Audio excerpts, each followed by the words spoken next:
और इधर केदारनाथ पैदल मार्ग पर तीर्थ यात्री दहशत के साए में यात्रा कर रहे हैं। दरअसल यात्रा मार्ग पर ऐसी कई जगह है जहां से भूस्खलन का खतरा है और ऐसे भी यात्री इन जगह से गुजरते समय बेहद ही सावधानी बरत रहे हैं।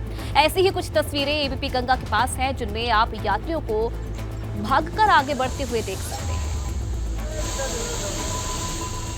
पैदल मार्ग पर सफर के दौरान खतरा है, जिससे लोग भागकर इन रास्तों को पार करते हैं। मॉनसून है, बारिश लगातार हो रही है और ऊपर से रास्तों का ऐसा हाल।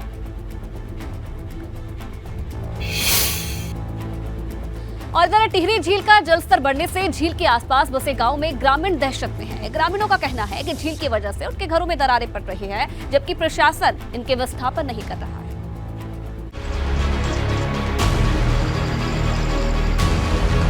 टिहरी झील का जलस्तर बढ़ते ही ग्रामीणों में दहशत है।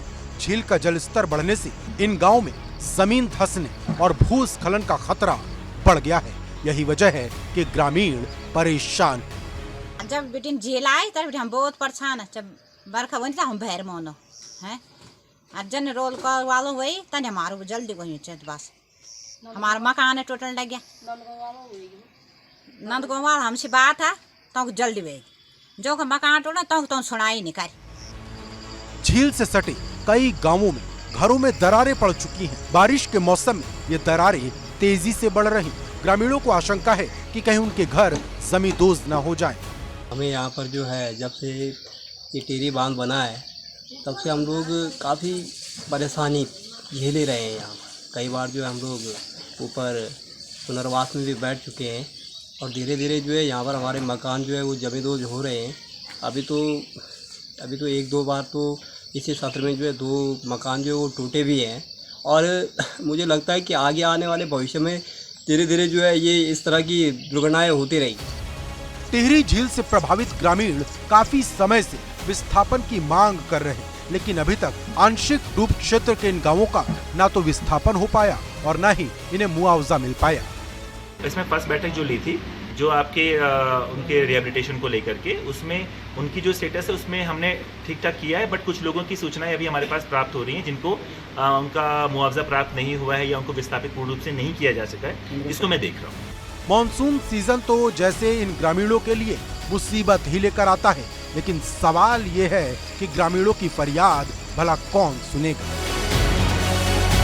एबीपी गंगा के लिए टिहरी से अंकित मित्तल की रिपोर्ट।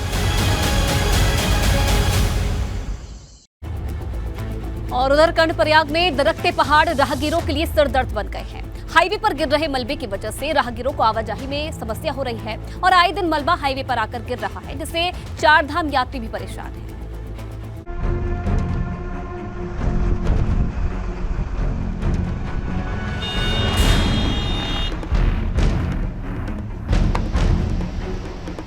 पहाड़ों में हो रही बारिश लोगों के लिए मुसीबत बन रही है। बारिश की वजह से कर्णप्रयाग में पहाड़ दरक रहे हैं। कर्णप्रयाग और लंगासू के बीच पहाड़ी से बार बार मलबा गिर रहा है, जिससे 4 धाम यात्रियों की मुश्किल बढ़ गई है। हाईवे पर कई ऐसे डेंजर लैंडस्लाइड जोन हैं जिनसे मलबा गिर रहा। 4 धाम यात्रा चल रही, जाहिर है यात्रियों की मुश्किलें बढ़ रही हैं। तो वहीं पहाड़ों पर घूमने के लिए आए पर्यटक भी परेशान हैं। अब हम बद्रीनाथ धाम जा रहे हैं, पर यहाँ पे कठिन यात्रा है पहाड़ों को देखते हुए, पर हमारी आस्था बनी हुई है। पहाड़ ज़्यादा गिरे हुए हैं, पर हमारी आस्था थी प्रभु के लिए, हम निरंतर हर प्रतिवर्ष कांवड़ लाते हैं। इन डेंजर लैंडस्लाइड जोन के आसपास सड़क निर्माण कंपनी के कर्मचारी भी मौजूद हैं, जो मलबा गिरते ही फौरन अभियान शुरू कर देते हैं। लेकिन परेशानी इस बात की है कि पहाड़ों से बार बार ये गिर रहा है। हम लोग बार बार गाड़ियों को रोक रहे हैं और जैसे जैसे मलबा रुक रहा है तो गाड़ियों को निकाल रहे हैं। बाकी रोड को हम कंटिन्यू खोल रहे हैं। यहाँ पर मशीनें लगी हुई है हमारी। तो डेंजर जोन बन गया यहाँ पे? हाँ, डेंजर जोन थोड़ा बन गया। ऐसे इलाकों से गुजरते समय हर पल खतरा रहता है, लेकिन राहगीर भी आखिरकार करें तो करें क्या। सफर के दौरान उन्हें इस तरह से जोखिम मोल लेने ही पड़ते हैं। एबीपी गंगा के लिए कर्णप्रयाग से जितेंद्र पवार की रिपोर्ट।